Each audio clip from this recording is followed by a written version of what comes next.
Dobrý den, dámy a pánové, vítám vás v dalším podcastu LearnCheck Online.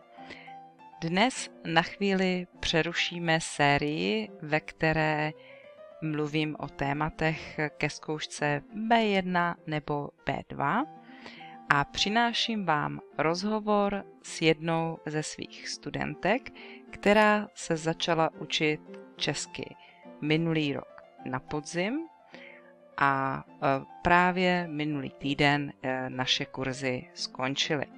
Byl to intenzivní kurz připravující studenty na studium na vysokých školách.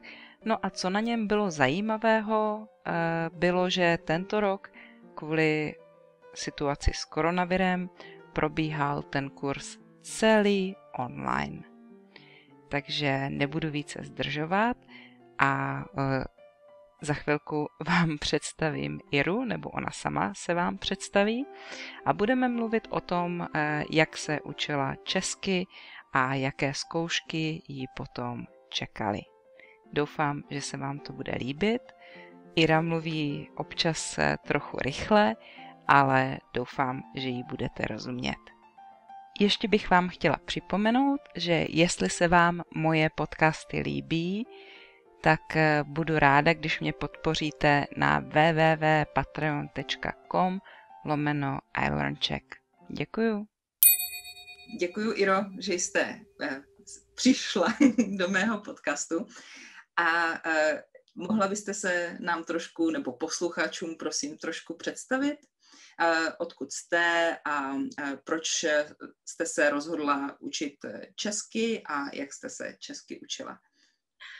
Takže jmenuji se Ira, jsem z Ukrajiny a učila jsem se češtinu celý rok na kurzech a vyřešila jsem se učit češtinu, protože chci studovat v Čechách na univerzitě a proto musím se naučit česky dobře a tak jsem se zaregistrovala na tyto kursy. A učili, jak už jsem řekla, že jsme se učili celý rok. A měli jsme každý všední den 4 hodiny. A učili jsme se češtinu.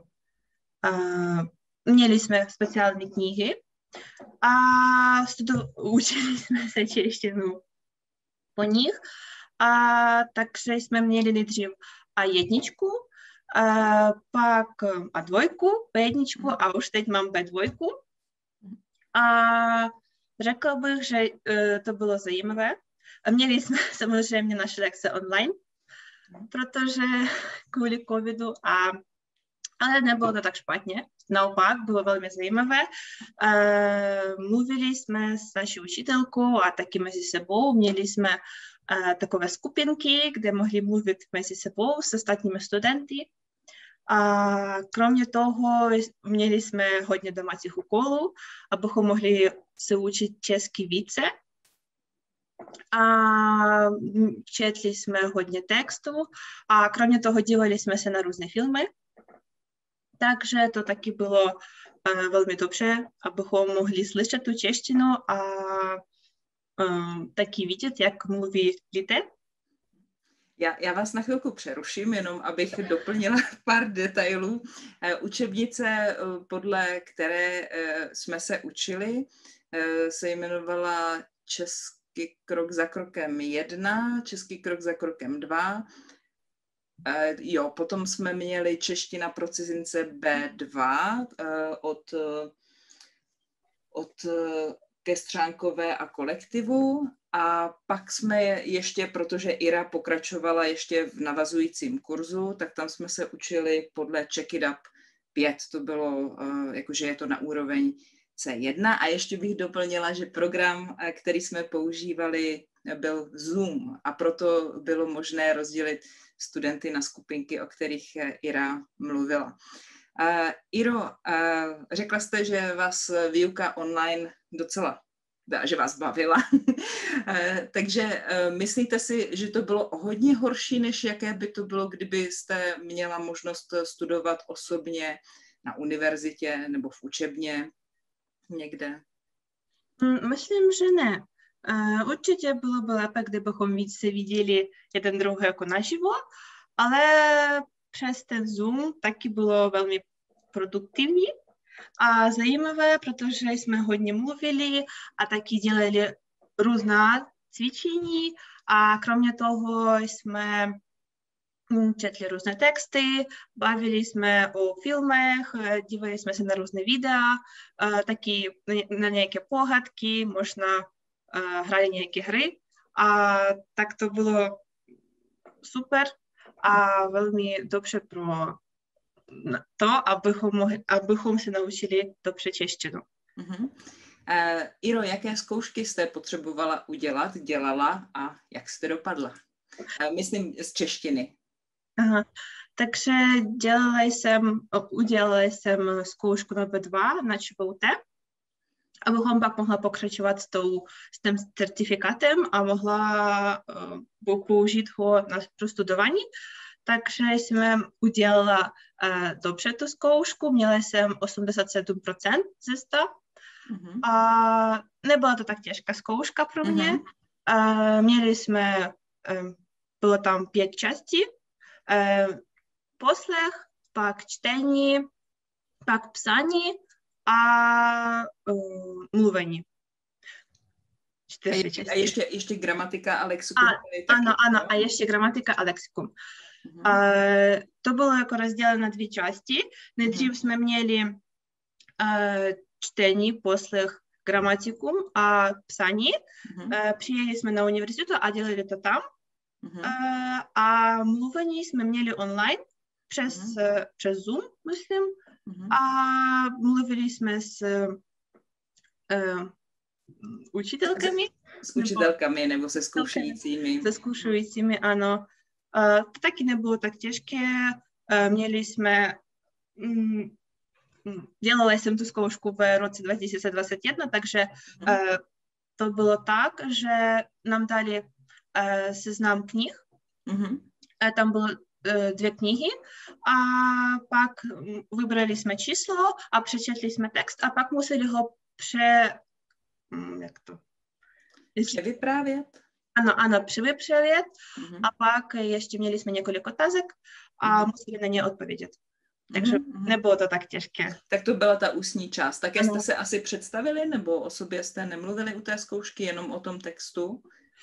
Nejdřív jsem mluvila o tom textu, jako jeho, co se tam, o čem ten text je, a pak ten text byl na nějaké téma, takže pak na té téma jsem měla několik otázek, například jsem měla text o sbírkách, takže oni se zeptali, jestli sbírám něco a jestli mám nějakou sbírku a tak.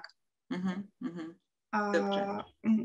A jaké bylo to psaní? Protože psaní je taky pro mnoho studentů takový strašák, kterého se bojí. Takže měla jsem psaní, tam bylo 2 části. Nejdřív jsme měli jako esej na konkrétní téma a museli jsme napsat 150 až 200 slov. Maximum 150 slov. A pak jsme měli dopis. Jsem měla dopis kamarádce, ale když jsem mluvila se známou, tak ona měla dopis jako oficiální formální dopis, takže není kamarádce nebo kamarád. Takže bylo zadání i jiné, neměli všichni úplně to též. Já mám pocit, že jste říkala, že to bylo, možná ta esej byla o tom, proč tolik lidí žije ještě se svými rodiči, i když už jsou dospělí? Ano. Aha, a ten dopis, tam jste mohli napsat, tam bylo něco o studiu, vlastně o češtině, nebo něco takového. Ano, to bylo o češtině, že váš kamarád chce taky studovat češtinu a co můžete mu doporučit, možná nějaké kurzy a jak to studovat a tak. Dobře, děkuju. A ještě jsem se chtěla něco zeptat, teď mi to vypadlo. Už vím. Takže jenom pro upřesnění, tato zkouška byla ještě před tím navazujícím kurzem C1 a vlastně Ira měla 560 hodin, 660 hodin, během kterých se učila na úroveň B2. Ale kromě toho jste ještě měli nějaké doplňkové lekce? Ano, kromě těch lekcí češtiny jsme měli taky konverzační klub, kde jsme mluvili s rodilým mluvčím češtiny a měli jsme ho jedenkrát za týden a to bylo 3 hodiny, mluvili jsme 3 hodiny s ním ve skupince,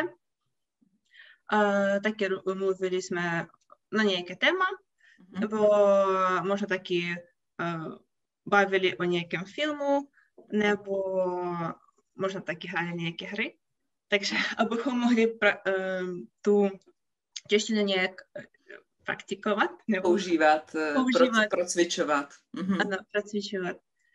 A taky jsme měli ještě, ale to se netýká češtiny, jsme měli ještě několik hodin týdně, abychom mohli se připravit na zkoušky na univerzitu. Jako jsem měla například matematiku a... Jo.